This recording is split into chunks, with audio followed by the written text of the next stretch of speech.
Les avocats seront donc en grève demain, un mouvement national pour dénoncer le manque de moyens de l'institution.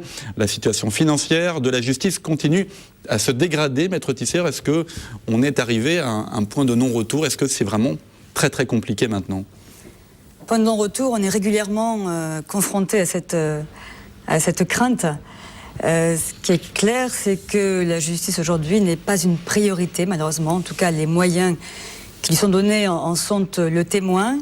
Et ceci préoccupe l'ensemble des avocats de France, mais également les magistrats et les greffiers et tous les auxiliaires de justice qui contribuent à ce que les citoyens en France soient jugés le mieux du monde en respect des règles de toutes sortes. C'est tout le monde de la justice donc, qui se mobilise. Et demain, donc, il y a un grand rassemblement prévu devant le nouvel hôtel, le nouveau palais de justice. La cité judiciaire. Voilà, la cité judiciaire à partir de 14h. Est-ce qu'on peut imaginer que tous les personnels de justice seront représentés, même si les magistrats sont tenus par un devoir de réserve? Alors, nous avons donc une semaine d'action. Toute la France a voté une semaine d'action depuis lundi jusqu'à vendredi, avec un point d'orgue mercredi, demain toute la journée, une grève d'activité judiciaire et juridique totale toute la journée. Et donc, ça veut dire que, sauf exception très très restreinte, toutes les audiences seront renvoyées, aucune audience ne sera plaidée. En principe, sauf rare exception, je le répète. Et à 14h, il y a un rassemblement qui est prévu. Ce sont des avocats qui appellent à manifester, mais nous aurons sans aucun doute l'apport des syndicats de magistrats et syndicats de greffiers, parce que véritablement, ils sont autant que nous soucieux de voir la dégradation des moyens de la justice. Alors justement, le problème récurrent de problème de financement de la justice, ça se concrétise par quoi exactement? Est-ce que c'est un délai de traitement des dossiers qui continue à s'allonger? Il y a plusieurs choses. D'une part, il y a des manques de moyens en termes d'effectifs, de greffiers, on manque de greffiers, on manque de magistrats, et il y a surtout, et c'est le sujet plutôt de demain, le peu de cas que l'on fait de l'accès au droit. L'accès au droit, c'est le droit pour chaque citoyen d'avoir un accès à la justice, d'être accompagné par un avocat devant son juge, quel qu'il soit, pénal, civil, commercial, social. Et les citoyens qui n'ont pas les moyens de recourir au service d'un avocat sont pris en charge. C'est un droit fondamental qui est rappelé par la Constitution, qui est rappelé par la Convention des droits de l'homme européenne, et c'est ce qu'on appelle l'aide juridictionnelle en France.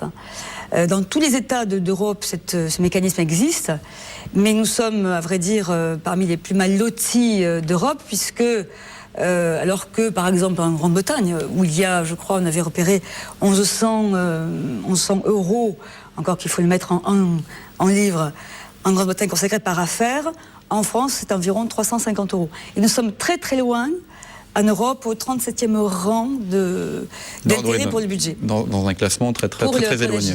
Alors, l'aide judiciaire ou juridictionnelle, c'est grave si on n'y contribue pas, parce que ce sont les gens modestes qui sont confrontés à des problèmes de consommation, de droit à la famille, mais aussi des problèmes de droit pénal.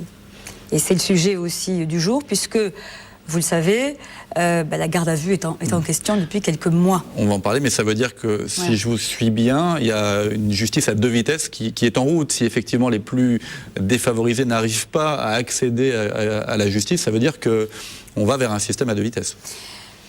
C'est une formule qu'on utilise souvent, qui est un peu visuelle, c'est vrai. Il y a la justice pour les gens qui ont les moyens d'y accéder, la justice pour ceux qui n'en ont pas les moyens, elle existe sans doute, en tout cas en théorie, mais le lien entre le justiciable et sa justice est difficile à faire. Un mot de cette réforme des gardes à vue, de la garde à vue, justement, dont on parle beaucoup depuis la rentrée de septembre. Alors, un projet de loi retoqué par différentes instances, notamment la Cour de cassation, la Cour européenne des droits de l'homme aussi. Mais on laisse quand même un délai au gouvernement français pour revoir sa copie jusqu'au 1er juillet 2011.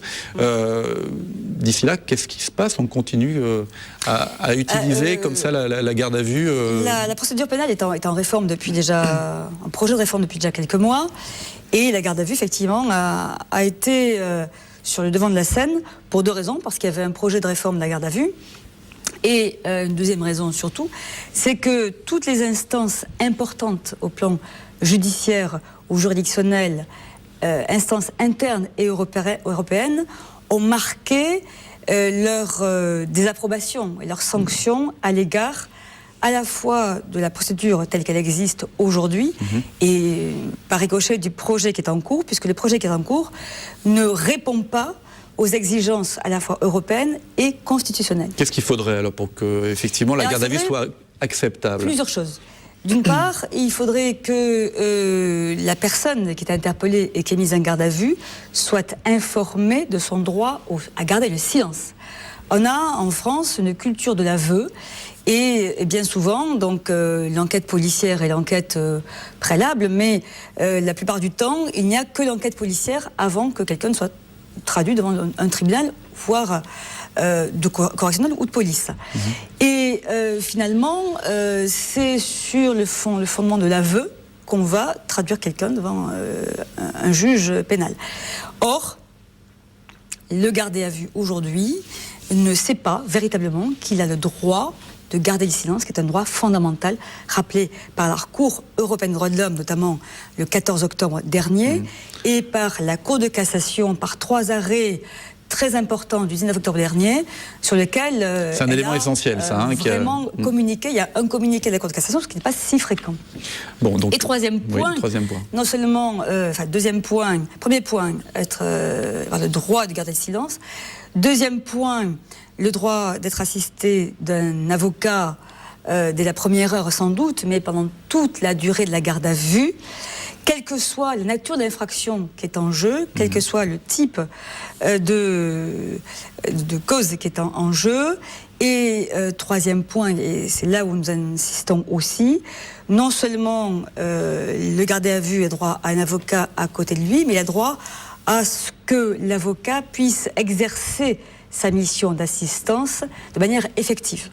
Avoir les moyens effectifs de pouvoir l'assister pendant 1 heure, 2 heures, 3 heures, 4 heures, voire peut-être 7 ou 8 heures, voire 12 heures, parce que les interrogateurs peuvent se succéder et l'avocat sera toujours présent. Ça, c'est essentiel pour vous, ces oui, éléments-là. c'est essentiel pour nous. Et les moyens donc, de celui qui n'a pas de finances, c'est l'aide juridictionnelle. L'aide juridictionnelle au plan civil et au plan pénal, c'est encore pire, est extrêmement dérisoire. Ce qui fait que si on extrapole un petit peu une durée moyenne de garde à vue dans la réforme qui vient, nous avons calculé que ce serait une rémunération pour l'avocat qui serait présent toute la durée, d'environ 9,50 €, je crois, brut, bien sûr. D'accord. Ce qui n'est pas possible, n'est pas suffisant pour qu'on puisse être formé, compétent, équipé et qu'on puisse faire face à toutes nos cotisations et nos engagements de chefs d'entreprise que nous sommes finalement, quelle que soit la matière que nous traitons. Bon, donc grande journée de mobilisation, je le rappelle, demain. Oui. Vous manifesterez, en tout cas vous vous réunirez à 14h. La cité judiciaire, place Pierrefitte, près du Pérou. Et la préfecture, nous allons remettre à monsieur le préfet une motion prise par le barreau de Montpellier en accord avec le barreau français. Nous suivrons ça, bien évidemment. Merci, Maître Tisser, d'être venu.